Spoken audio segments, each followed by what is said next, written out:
Hi everyone, welcome back to another very short but also very informative YouTube tutorial.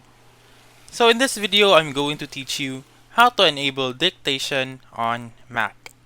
So let's begin right away.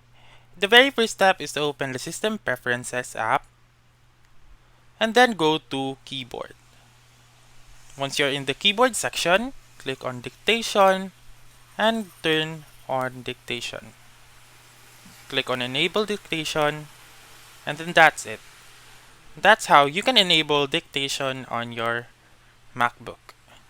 What this basically do is that whenever you click on that command, for example, press Ctrl key twice, it will enable dictation and whatever you will say will be automatically typed in the, for example, Word app.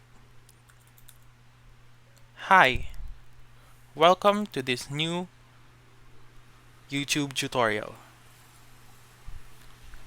So yeah, that's it. So that's all for this video. Let me know in the comments section if this works out for you. For more helpful tutorials like this, please subscribe to our channel and don't forget to click that notification bell. Thank you for watching and have a wonderful day.